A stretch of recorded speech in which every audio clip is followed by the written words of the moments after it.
Well, that was the day so far, the last one of 2024, and we've entered the last hour as we say goodbye to 2024 and welcome 2025. Hello and welcome to Closing Bell live from the CNBC-TV18 Motilal Oswal studio. I'm Reema Tendulkar. With me is Lata. And Lata, finally, when you look at the market action, the recovery from the lows, 170-point recovery on the Nifty to pretty much come to the flat line. It's giving you the little bit of a festive cheer, right? Oh, absolutely. The stocks have come down for their New Year's Eve party. Yeah. And I, for once, want to say, I told you so. I dressed in green, expecting that in the last hour, we could have some NAV management. After all, volumes are thin. And there isn't that much of incremental bad news. You know, when they look at the dollar and the bonds, they've not given you that much bad news. So probably a pull-up was possible. I always thought there was a bit of a lack of cheer in midday trades, where at one point the mid-cap index went even 1.1% lower. And the big caps were trading. Nifty was down to what, 23,440 thereabouts. So we saw that 23,500 getting taken, but it's a good 100-point spring up from that level. And we also have the mid caps up about 1.2% from the day's low. So it looks like we could end with a maybe brighter shade of green if this trend of the last half hour continues. I think the standout performance for the big caps came from Kotak Mahindra Bank, from Trent. Those are the two heavyweights that moved well. And ONGC has been, of course, in the green from the word go. You know, in fact, we should pull up the contribution of the Nifty Bank, not the Nifty, and you will see how Kotak Mahindra Bank has moved. It's recovered close to about 3%, 4% from the day's low right now. It's it's recovered 3% from the day's low and is now up close to about 3%. So Kotak Mahindra Bank, 100 points on account of Kotak Mahindra Bank. And again, the FII-related, banking stocks like an HDFC Bank or ICICI Bank, they're still on the red side. Yeah, so that gives you the... I must warn you that there were rumors floating around about Kotak Mahindra Bank. Okay. I do not want to mention it, but most people would guess because it's the whisper campaign was in the market.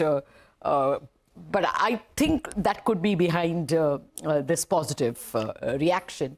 But let's see, until the end of the day, the news can still come. All right. So that's one thing in terms of the banking action. IT has been on the back foot since morning. So the Nifty IT index is down 1.5%. Again, there has been a recovery from the lows because the Nifty IT index was down nearly 2.2, 2.3% at the session lows. But under pressure now, Tech Mahindra, TCS, Infosys, broad-based sell-off when it comes to IT. Adani Enterprises is weak in trade after yesterday's massive 7.5% rally. There is a bit of a give back. And FMCG, of all the indices, the Nifty FMCG index is the only one where there hasn't been any return. It's absolutely flat year to date. But again, on the last day of FMCG, I'm not sure if it's a harbinger of things to come, but the last day, things have turned positive for FMCG, and pharma continues to be active. Even today, Nifty Pharma has been the best performing sectoral index of this year with a 40% up move, and even today, it's going strong. Somehow I can't get my head away from the fact that if FMCG is moving, if Kotak Mahindra Bank is moving, if Keynes and all those EMSs are moving, are they not favorites in portfolios of so many funds? So maybe there are other reasons why it's easy to move them in a thin market. Okay, so let's find out how you should position yourself in the last hour of trade. Nagraj Shetty is now with us for a few closing strategies. Nagraj, what have you made of today's trading action and your stock calls for the last hour?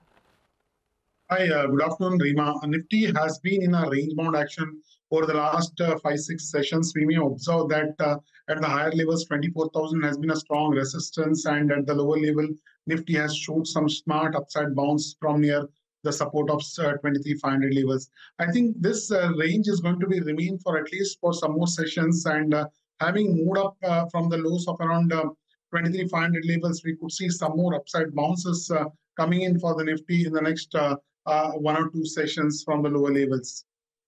Okay. Any specific stocks, Nagraj, that you would recommend a trade for the last hour? Yeah, I have 2 stocks. One is from a long side, one is from short side. Long side, I would like to mention about the pharma. Pharma sector has been in a consolidation phase, recently broken above the consolidation, looking attractive on the charts. From the pharma front, Aro Pharma, Arvindo Pharma is the one after a longer consolidation movement. It has broken above the hurdle in the last couple of sessions.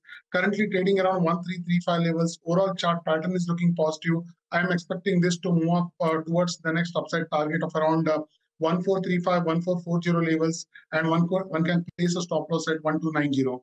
And another from metal side, metal still looking weak, and the Hindalco is the one who has been continuously in a downtrend. Lower tops and bottoms is visible on the chart, which is indicating the downside momentum which is in force for the stock. I'm expecting more decline for Hindalco, currently trading around 1603, 604 levels. One can look to sell at this point of time. 570 is going to be the downside target for the Hindalco, and 625 is going to be the stop loss. Okay, Nagraj, thank you very much for that. We'll try and get back to you for the BTST trades.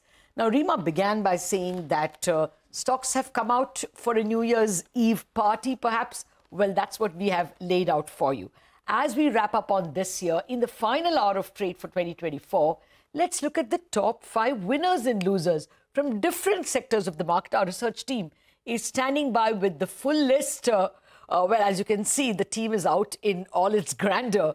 First up, let's look at the 5 gainers and losers from the large cap space. Abhishek, take us through the list. Lata, to begin with, Trent has been the top performer. It has more than doubled its stock price for 2 consecutive years. So it has delivered positive returns annually since 2014. M&M is the other gainer. It has seen the sharpest rally in a calendar year since, in the last 15 years. So Bharat Electronics, the PSU defense heavyweight, that's gained about 58% this year due to robust government spending on defense and significant order inflows that they have had. Bharti Airtel has been delivering positive returns every calendar year since 2019, but in 2024, the return that they have given is the best since calendar year 2017. Now, Sun Pharma has outpaced the industry benchmark. A superior ROE profile that you saw for the company this year has led to the stock price outperformance. Now, coming on to the declining side, IndusInd Bank has been the top loser in the Nifty. The rise in slippages on unsecured lending and its exposure to the microfinance sector has weighed on the stock price. Asian Paints has seen its stock come under pressure this year, and that's been hit due to weak demand, margin pressure, and rising competition that you are seeing from new entrants. So high food inflation has disrupted the consumption patterns across India, especially amongst mass segments of consumer. So India's FMCG sector is expected to rebound in 2025 after the fact that high costs, slowing growth, and inflation impacted the stock performance this year. So Nestle, Tata Consumer, as well as HUL, they saw their stock price decline in this calendar year anywhere between 12 to 18%. Back to you. Thank you. And let's now get to the mid-cap big movers on the way up and on the way down. Vivek. Well, when you're talking about the mid-cap space, the couple of stocks stand out. And amongst the top 5, all of the stocks have minimum given a doubling return as far as calendar year 2024 is concerned. In fact, the top gainer of 2024 has actually tripled in one calendar year itself. So the first stock on the radar, Oracle Financial Services, a couple of quarters where the company gave stellar results led to a re-rating in this particular name, up 3x or 201%. The next stock is one from the EMS space, one that we speak to and one that we cover quite regularly, is Dixon Technologies. This particular stock is up 2.7 times in this calendar year, 170%.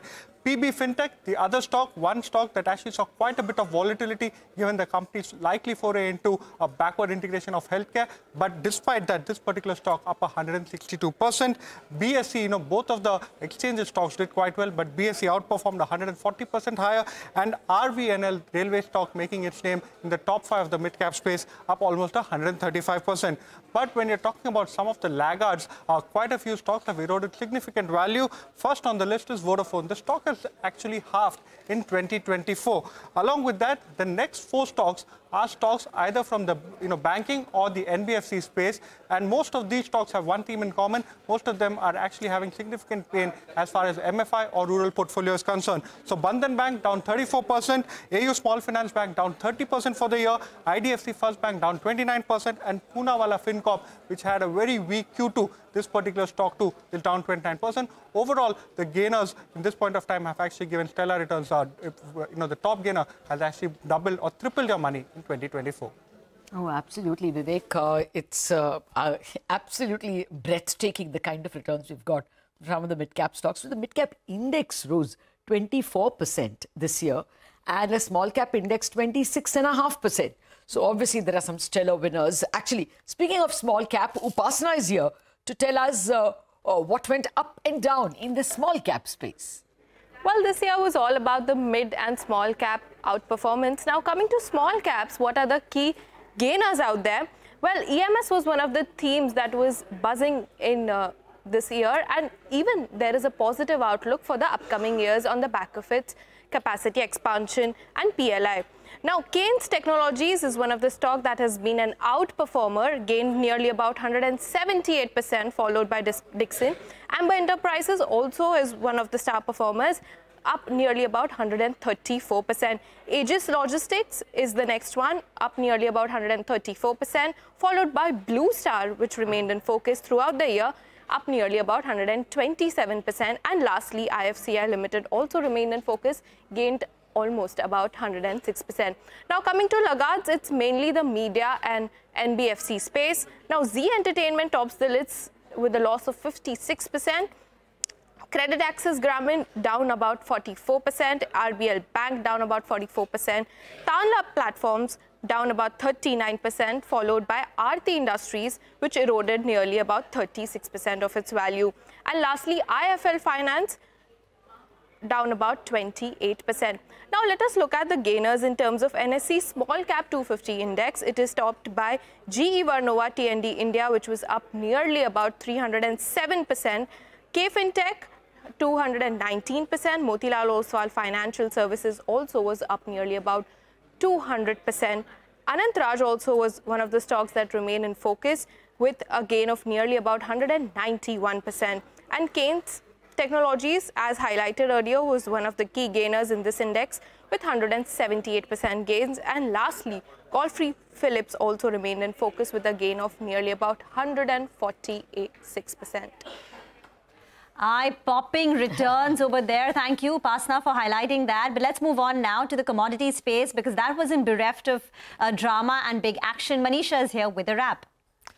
Well, thank you so much for that. 2024 indeed was a year of record highs in gold and silver. While the gold prices hit all-time highs in dollar, Japanese yen, Indian rupee, Chinese yuan, Australian dollar and various other currencies, well, silver prices hit an important psychological 1 lakh rupees a kg mark for the Indian markets as well. But as you can see, while gold is putting best 2024 as a performance since 2010, the gold and silver prices gave better returns due to rupee depreciation in the Indian markets than what they did in the US terms. There you can see that difference there. And since we are talking gainers first, well, the US natural gas prices within the energy basket has seen prices gain up by 65% for 2024, trading at the highest since December 2022 on the back of strong global demand, geopolitics and expectations of higher LNG export permits as promised by the US President-elect Trump.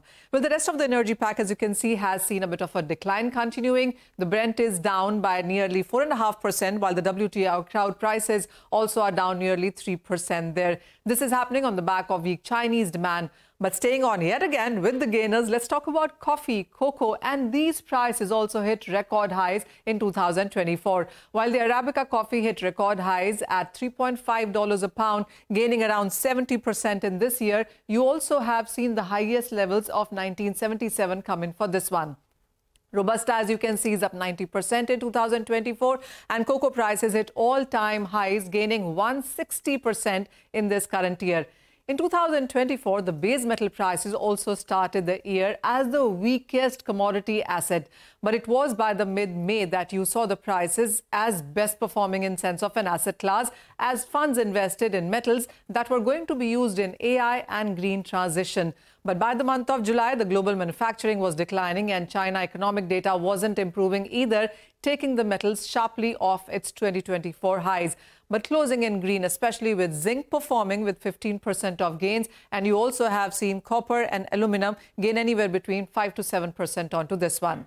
Well, 2025 is expected to test us further, especially as the new U.S. administration under Donald Trump takes over on 20th of January. And then you would see details on trades and tariffs and pledges. It will all start to becoming more clear, as would the retaliation from reactions from other countries. The other thing that the street will watch out for is the China stimulus measures, which are expected to show result in 2025. And the global central bank policies will also shape up 2025, as would the currency moves. And then the policies on climate change, geopolitical concerns is something that 2025 will watch out for. Thank you, Manisha, for that. Gurmeet Chadha, Managing Partner and CIO at Complete Circles, is now with us on the show. Gurmeet, thank you very much for joining in. So before we get chatting about the market's outlook, tell us your best performing stock of 2024 and the biggest dud. So it's been a couple of them. One is Dixon, as your one of the team was mentioned. We got lucky. The other one has been the capital marketplace, which is CDSL and BSE. BSE, we probably pulled the trigger a little bit, citing some valuations. And there is another pharma company which has done very well for us, which is Newland Labs. This has been one of our top portfolio attributors, if I may call them, in the portfolio we run for our clients. Let me ask you an unfair question, Gurmeet. If you have to pick for us one, or okay, let's make it a little more concessional. One or two stocks, even top three stocks that will do extremely well in 25, what would they be? Season's greeting, man. Good to connect with you always. So one play we are really focused on is this entire recycling space. I think we have done a lot of harm to Mother Nature. So one theme we really like is waste management, within which we have Vartec Vavag, which is into water treatment. And it is across vertical, whether it is desalination, whether it is Seaver, which is the EPC part of it.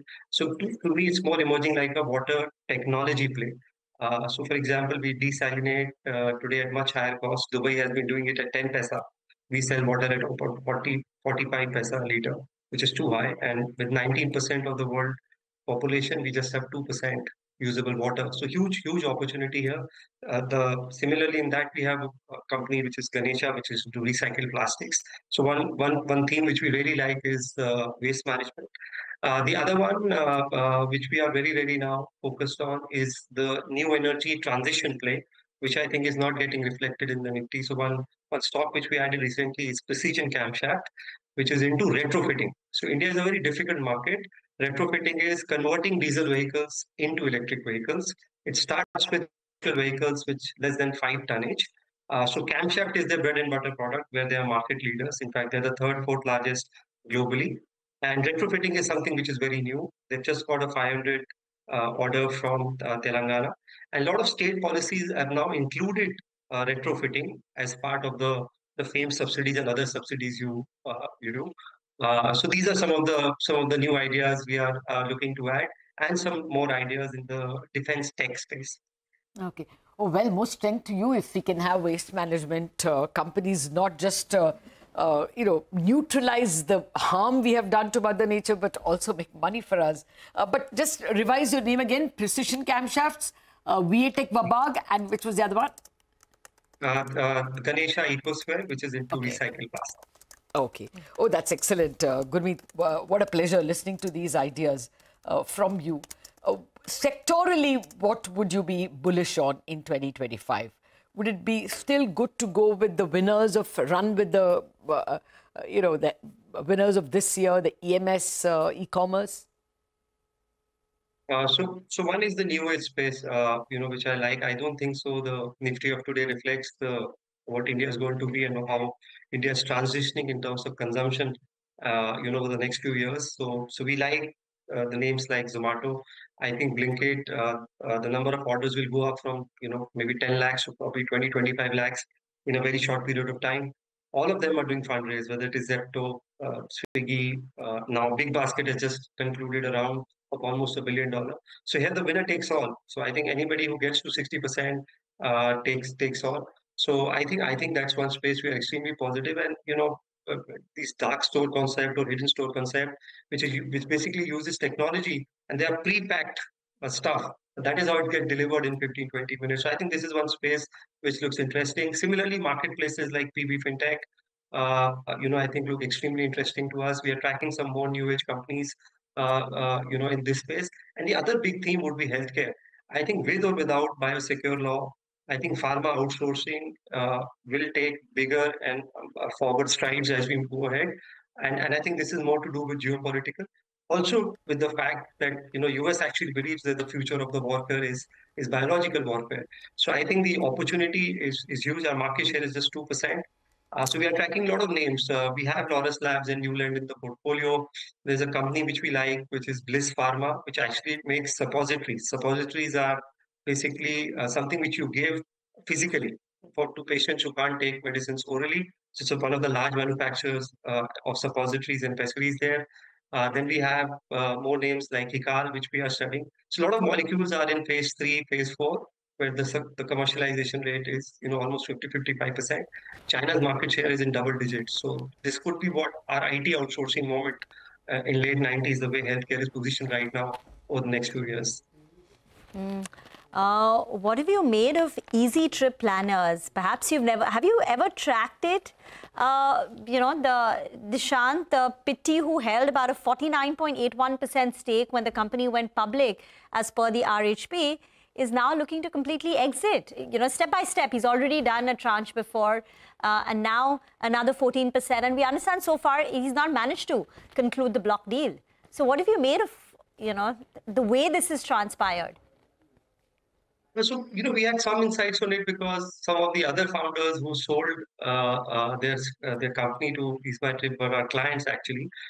So we haven't taken any exposure there, but obviously, promoter exiting, giving a large stake is always negative, in a market like this, but so I'm very gung-ho on the entire travel and tourism theme. I think there's a new index which we have in BSE, which is the travel and tourism index. Actually, people should track that. I think that's where the consumption wallet share is moving to. The other one is the digital consumption we are doing. The money we are paying for Wi-Fi usage, OTT, music apps, health apps.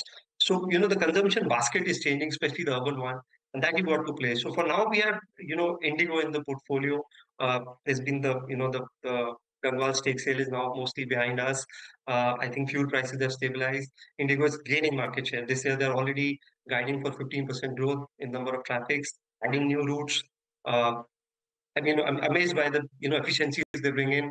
Somebody told me they got rid of oven in the flight, so each flight had 3 ovens.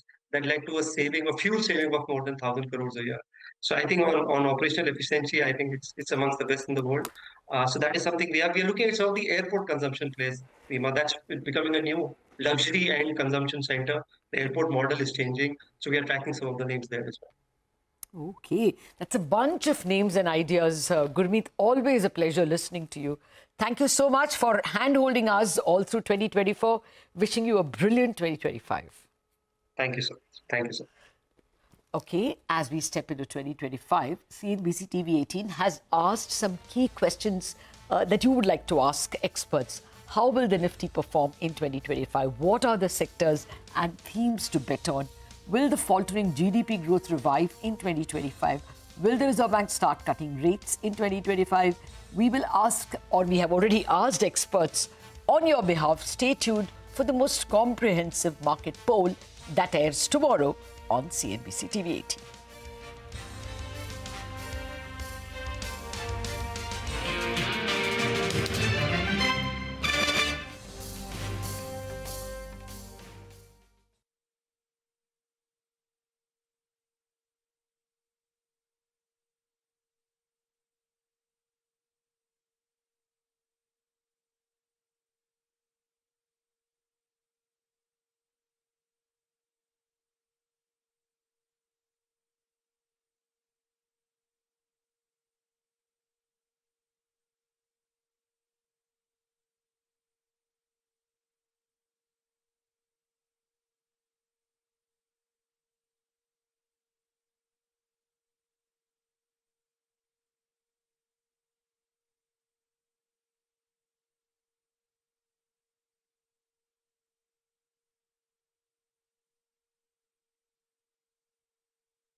Welcome back. You may complain till kingdom come about not enough volumes in the market and so many people out for New Year parties and for year-end holidays. But there's one person who's always working the phones, always walking up and down D Street to get you the chatter of the day. Nimesh is with us, our pillar of support for market coverage. Nimesh, it has been a great 2024 for you. I can't even count on my fingers and toes all the stories that you have broken for us. But first, what are the insights you have got today from dealing rooms? Thanks, Adana. It's been a good year, 24 for everybody, for the markets as well. And surprisingly, on the last day, the volumes have picked up. So that's a big surprise as far as the dealing room feedback is concerned. The volumes, the institutional volumes have picked up essentially because of there is a small market close basket buying is what I understand. So last 30 minutes, you'll see some impact of that volume. And also there is VWAP volumes on both sides at a leading FID. So that's going to add up to the volumes in the last 30 minutes of trade. So watch out for that sort of volatility. But having said that, for second day running, the PSUs are well bid. I spoke about PSUs selectively buying as well in yesterday's chatter, and it looks like that's got spilled over to today's market as well. So the CPC index is up nearly 1.5%. A lot of the PSU names are seeing a lot of buying interest from larger institutions. So that's overall feedback. From a range point of view, I still believe, while earnings will be a big trigger to watch out for, but the Nifty is pretty much stuck between that range between 23,300 on the downside and 24,300 on the upside. So a decisive move has to come on either side once that's taken out. So that's the range for the January series. But surprisingly, on the last day of 24, the volumes have picked up, and there is a basket buying as well at a leading FI desk. Is that, Nimesh, NAV management, or is it some kind of FNO play? Well, difficult to say, Lata, whether it's an NAV management, because the size itself of the mutual fund industry has become very large. So I don't think it matters much. Of course, there are some stocks where some sort of buying would emerge essentially because of that. But net, I guess today's buying seems to be a genuine buy flow from the larger FIs as well as the mutual fund industry. So that's a combination of that. But difficult to say that it's only because of NAV management, Lata. Okay, and Nimesh, did you manage to get any stock-specific tidbits for us? Oh, yes, so the first stock on my list today, Rima, is Lupin. A big move in that name, and the volumes are on the higher side. The FI volumes have picked up as well. And I understand some domestic mutual funds are active buyers in Lupin of late, so almost at 52-week high, and still there is buying interest from domestic mutual funds in Lupin. So that's the first name. The second stock is Indus Tower. From yesterday's low, the stock is sharply recovered, and the volumes have also picked up. But in Indus Tower, again, there is a strong buzz, an indication that there could be another large block in Indus Tower very soon. So need to check whether the institutional holders are a big seller in Indus Tower. So that's the second name. The third stock is GRP. Again, something which we don't talk too much about. I was just reading about the company, hardly an institutional holding. The volumes are very thinly traded as well. But now understand the company is very close to raising funds via QIP. So maybe for the first time, you will see institutional investors in that particular name as well. So that's something to track there. And the last is Sapphire Foods. While calendar last year, we'll order a lot about from QSRs. But this is one stock which has absolutely underperformed and been pretty much on the sidelines. But now I understand that it could be some corporate development in Sapphire and hence some bit of action in Sapphire as well in the last couple of days. Okay, thank you very much for that, Nimesh. And hope you too have a superb 2025 and enrich us with all that you're picking up from the street. Okay, well, Nimesh spoke about Lupin. Clearly, that shot of hum insulin has helped a lot of institutional investors. But we have a big guest joining us. Indeed, we've got Tushar Pradhan, the director of Hexagon Partners LLP, on the show with us on the last day of 2024. Tushar, thank you very much for joining in. So give us, briefly first, the outlook for 2025. It's hard to imagine that after 9 good years, positive years on the trot, that again in the 10th year will also give you the kind of returns that we've seen. Maybe not at the index level, but the kind of money that people have made in mid and small caps. What's your view going into next year?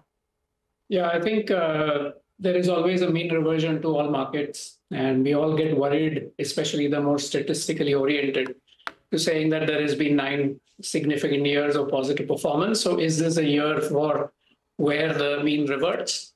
It's a difficult one to call, but I think one has to again understand that the economics in terms of what we talk about where our country is positioned today vis-a-vis the rest of the world, I think it needs to be called out that we are in a much better position than most economies. If you say that, is it going to be a 10th year of positive returns? I think that is making me a crystal ball gazer, which I'm not. But I think if I look at earnings growth and what would the market support over the next few quarters, I think the earnings growth, if it continues to remain pretty much in double digit, we are going to have a reasonable positive year this year, would be my guess. Okay. Hi, Tushar. Always a pleasure having you with us. Well, you know, I know crystal ball gazing is not very easy, but I'm torn between two extremes. On the one hand, for all the defeatism and pessimism we heard in 2022 end and 23, there was no recession. I mean, far from it. The US economy churned out among its best GDP growth rates that we have seen in a long time.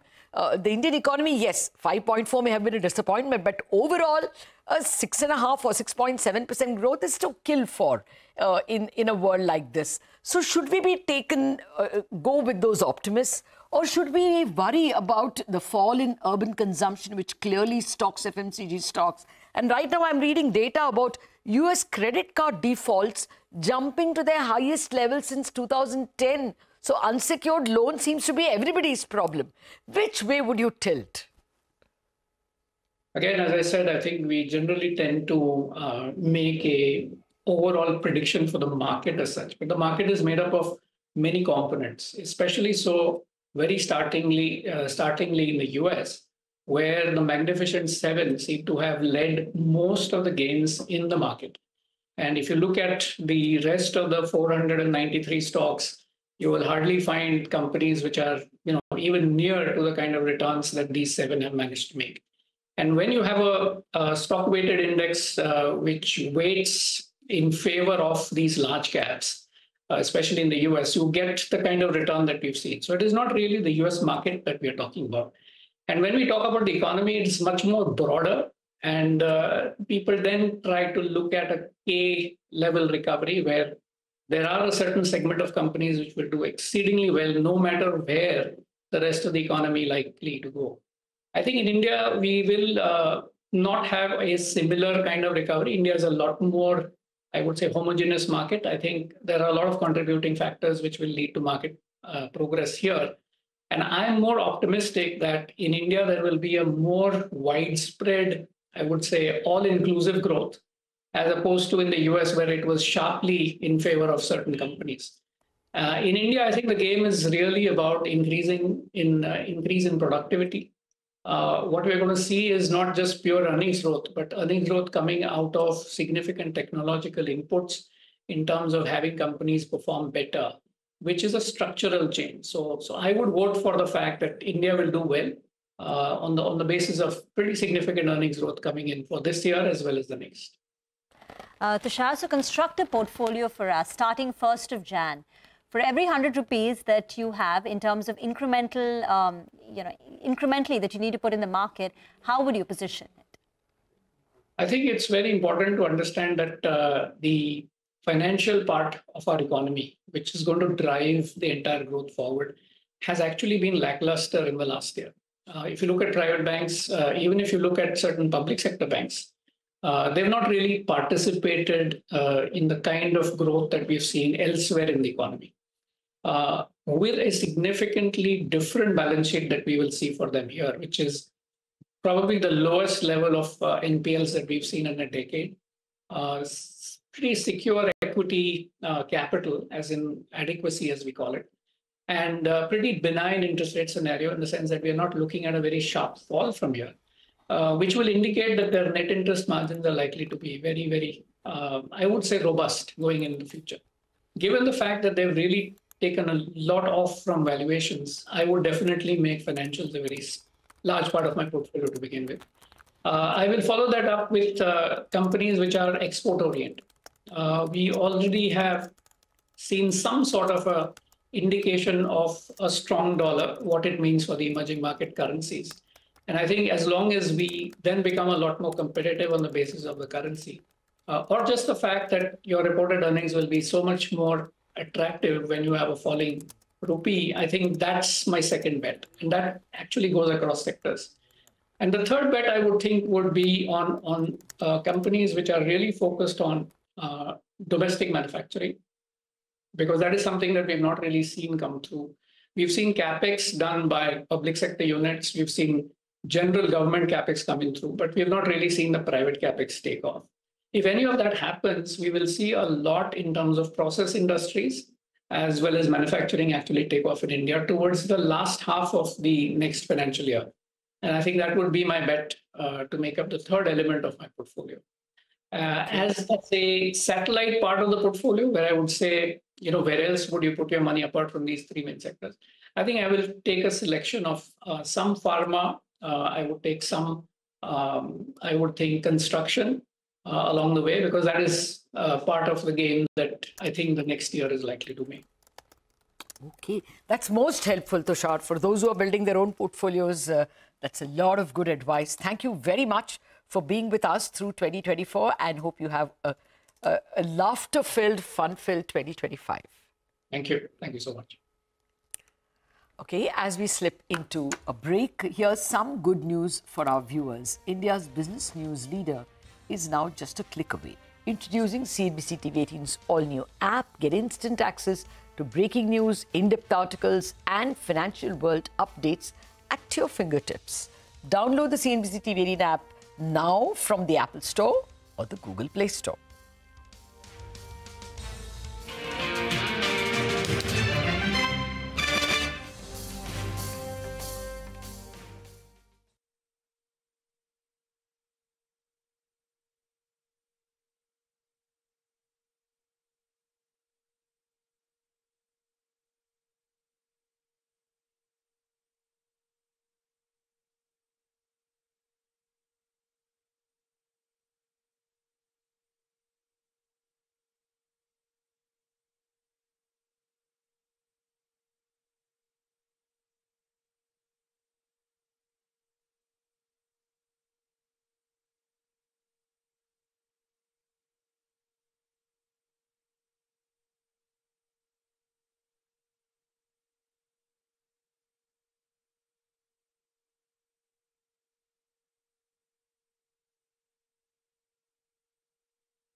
Welcome back. Let's talk about Easy Trip. The stock is under pressure today after the company's co-founder Nishant Pitti announced that he plans to sell his remaining stake via block deal. Hormus is here to tell us more on what the buzz is all about.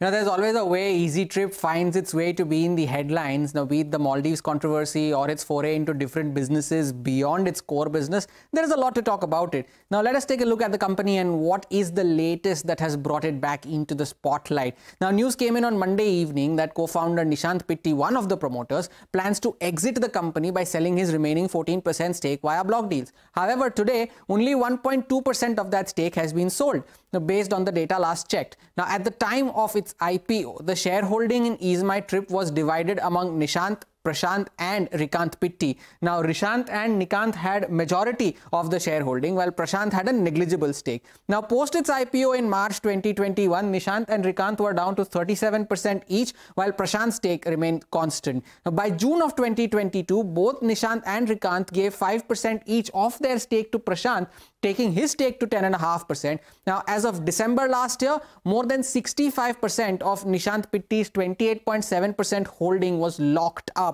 Now, come March this year, that was over, and then came the selling. Now, in September, Nishant Pitti sold 14% stake in a block deal in what was an earlier plan to sell only 8%. Now, that fetched him a cool 920 crore rupees. Now, Pitti may have halved his stake, but who bought it? Did institutions buy it? Not really, because institutional shareholding in Easy Trip is nearly down to zero.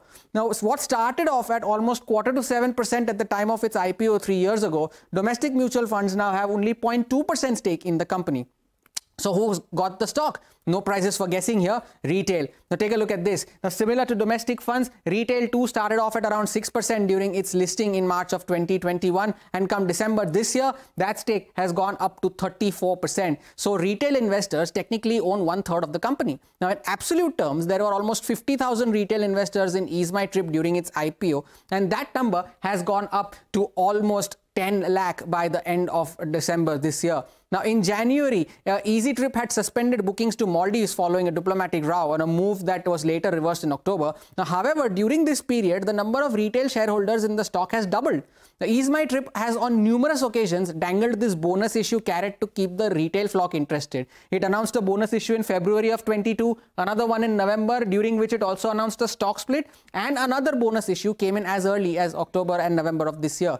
But have financials matched up to that? Not quite, because the profit at the end of FY22 stood at 24 crore. That number is still at 26 crore after making a peak of close to 50 crore. Now, EaseMyTrip has also been in the news for its interests other than its core business, because earlier this year, Nishant Pitti, along with SpiceJet chairman Ajay Singh, submitted a 1,600 crore bid for the now defunct Go First. Pitti withdrew from this bid in his personal capacity in May, saying that he wanted to focus on the long-term vision of the company. Now, the company also announced plans in September to foray into manufacturing electric vehicles.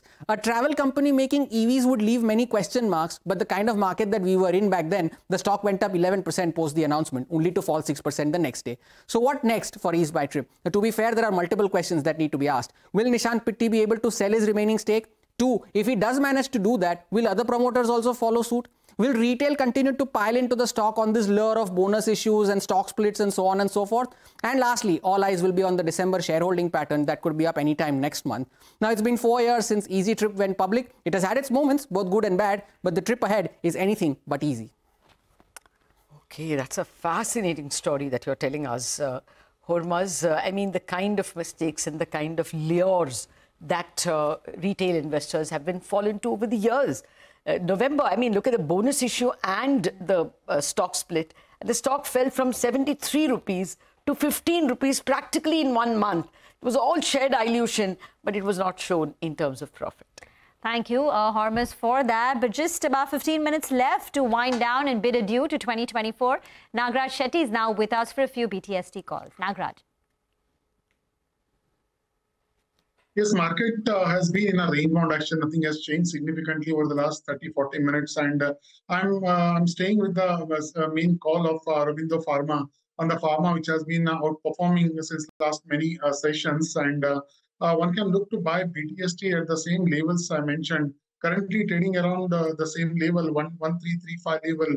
One can place a stop loss of around 1290 and wait for the target of around 1430 odd levels. in the next day or two. Okay. Nagaraj, thank you very much for that. That's the BTST trade coming for you. And here's wishing you a great 2025. Okay, the markets are on the verge of breaking into the green. The mid-cap is still holding on to its green by the skin of its teeth. We take a break. On the other side, we will track the market technicals with Jay Bala of Cash the Chaos.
Welcome back. We are into the last 10 minutes of trading actually.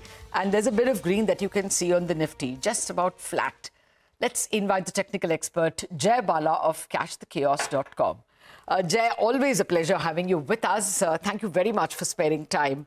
Well, people told us that there'll be dire consequences if Nifty went below the 23,500 mark. 23,300 is seen as a line on the sand. What's your sense? What can be the range for the first half of 25? Hi, Lata. Good to be here and good to speak to you after a very long time. I've been maintaining since the end of September that the markets are heading towards the June 4th low, the post-election low of about 21,300 and change. So that's still the higher time frame objective. And the markets haven't done anything to disturb that or put that in question. So the very short term, the markets are either breaking the November low of 23,264 either straight away, or it's going to 24,100, which was the figure I had given last week. The market went to 23,900. So the markets are still, in line with breaking the November low. Reliance underperformance continues to be a reason for caution. Okay.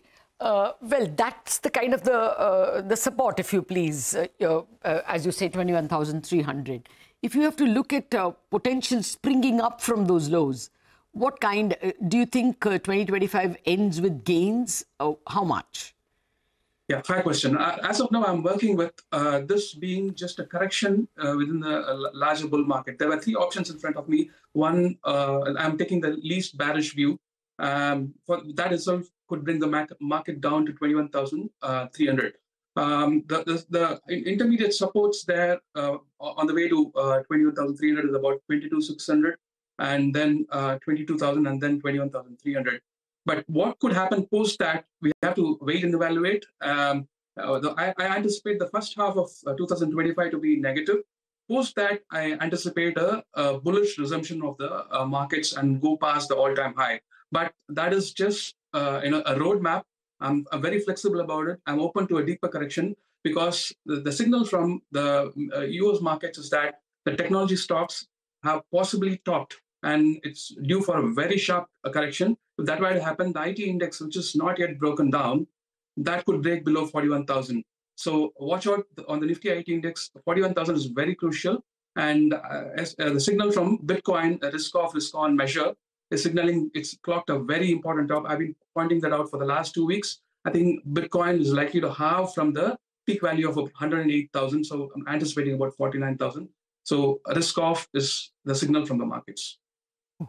That's serious. If Bitcoin were to fall so much, then it is going to create ripple effects in all markets.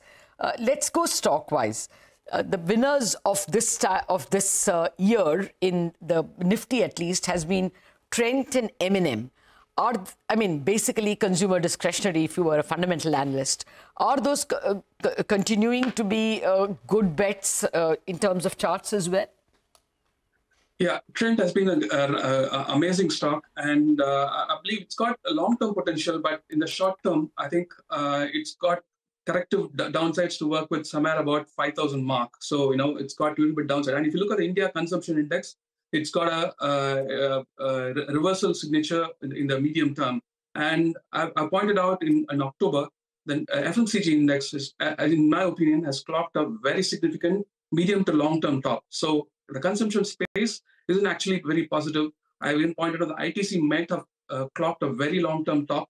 So, within that consumption space, things aren't looking bad. But Trent is looking like a very positive candidate within that space. It might be an outperformer there. And what is the other stock you said, Lata? I asked for M&M, but okay, let me just rephrase. Instead of throwing stocks at you, tell us which stocks or sectors do you think are on the verge of an up move? Yeah, I think I've been positive on pharma, but pharma as a whole isn't positive now. But right now, Sun Pharma, Lupin, they are looking like they'll be outperformers within the pharma space. But if you look at something like Dr. Reddy's or Cipla, they might have, and Divi's probably, they might have clocked a important top. But I've been bullish on pharma since 2020. So for the first time, I'm selectively turning bearish on some of the pharma names. But as I said, Sun Pharma, Lupin, and Laurus might be short-term outperformers. Okay.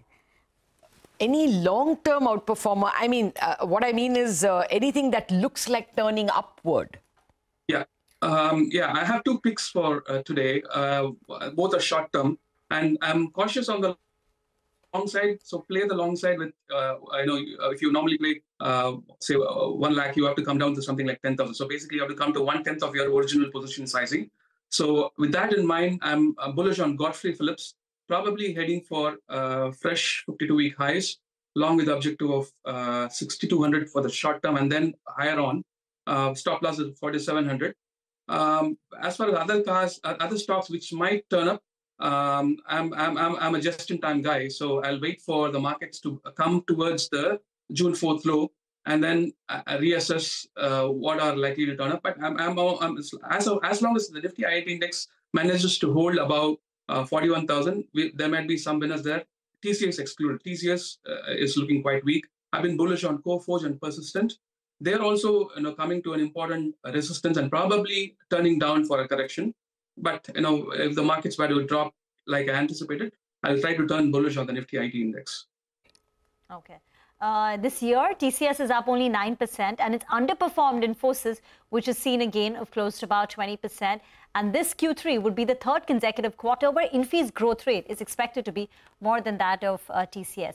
But Jay, what about banks, especially large banks like HDFC, where investors are long-term bulls on it? Do you think technically there is support for HDFC Bank? See, HDFC Bank has closed below an important level that I pointed out last week. That is 1816. And it should not have done that. And SBI, HDFC, and ICICI were the holdouts within the banking sector, which was the reason for outperformance for the banking space. But I think the banking index is set to break down because of HDFC and ICICI. ICICI is set to drop another 5% to about 1,200. HDFC probably dropping to about 1,600. But from a long-term perspective, this looks like a correction within a longer-term bull market. But HDFC could see a deep correction somewhere close to about 1,500, or maybe even 1,300 if things were to get a little more, shaky. But the medium to long-term trend is still up. Probably got one more long-term highs to clock. But before that, it's likely to see a correction to at least 1,500. Okay. Jay, what about gold and silver? Since you spoke about Bitcoins, it just occurred to me.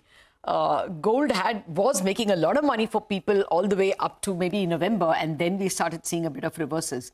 How about in 25? Yeah, the first 2 months are going to be very crucial for precious metals, Lata, because from a long-term perspective, that is mid-2026, I'm anticipating dollar index to clock about 123 to 126. So if that were to be the case, I think gold has already topped out, but that's not my base case. I'm anticipating gold to clock one more higher high, but that's subject to revision depending on what the dollar index does in the first 2 months. Silver, I'm a little more bearish. From a very short-term perspective, I'm anticipating gold and silver to first touch about 2,400 on COMEX, and then about silver to about 27 on COMEX. And then gold might recover to about fresh all-time highs of about 3,000 odds. But as I said earlier, it's subject to revision depending on what the dollar index does in the first 2 months. I'm very bullish on the dollar index. As I pointed out at the beginning of the year to Prashant, 2024 will go down as a year people underestimated the strength of the dollar index. That's exactly what happened. With a very short-term dollar index got one short-term higher high to about 108.85. It's likely to pull back to about 105.5. So if that doesn't happen and dollar were to strengthen much beyond, larger downsides in store for the precious metals. Okay, 123 did you say for the dollar index? Oh my God, that's something else only. I don't know where it'll take the rupee. Thank you very much, Jay Bala, for making us sit up and, look at the levels that we thought were given and tell us that things can get much worse. I know where it won't take us, and that is abroad. Okay, you said it. Thank you very much, Jay Bala. Have a great 2025. So we are winding up 2024 on the note that the Nifty's just about managed to clamber into the green on the last day of trading. It ends flat as flat can get at 23,600. That gives it, some 8-9% gain for the year. But the mid-cap index, although it is ending today at a flat, 57,100 thereabouts, is, however, going to end the year with a good 24% in terms of gains. And likewise, the small cap index ends the year with a good 26.5% in terms of gains. Well, what are the big gainers in the market itself today? No prizes for guessing what are the big losers. Easy Trip clearly is the one that's lost about 7%. A lot of the Adani stocks have seen money being taken off. I guess they were all trading bets. Adani Wilmar is, of course, fundamentally driven. That's -6%. Adani Green -3.5%. Adani Energy 2.5%. Those are the main stocks. In Jio Financial down 2.4%. Adani Power another 2.4% down. But on the gaining side, IRB Infra has come out of nowhere, so I guess a lot of short covering has happened. Keynes is up 3%. BEL, big gainer in the index. BEL, ONGC, Gokuldas Exports, Kotak Mahindra Bank. Those were the stocks that saw very good gains as far as big caps are concerned. Anything you spotted? Well, just to, wind down, the IT index was under pressure and all its constituents. The Nifty IT index down 1.2% for the day. Realty, financials also closing in the red, but the losses were not very high. On the way up, it was PSUs, particularly defense and oil and gas names. So these were the sectors where you had gains in excess of close to about 1%. Pharma continued with the rally, metals too, and metals and autos, in fact, saw a little bit of buying. But that wraps up the trading session for 2024. And 2024, you were wonderful. And we look forward to what 2025 has in store for us. Just a word on the rupee. It was at 83 rupees when we started the year. We are now at 85.61 as we close. So about a 2% fall. But it's still better than what the rest of the emerging markets currencies have fared, right? Yeah, I wish it wasn't, because the cheaper it is, the better it is for domestic industry. But that discussion another day. Take your point on, this being actually a rewarding year for the bulls. Okay, but don't go anywhere, guys. I know you have a New Year party to celebrate, but on the other side of this very short break, we'll get your markets forward and prep you up for the 1st of January.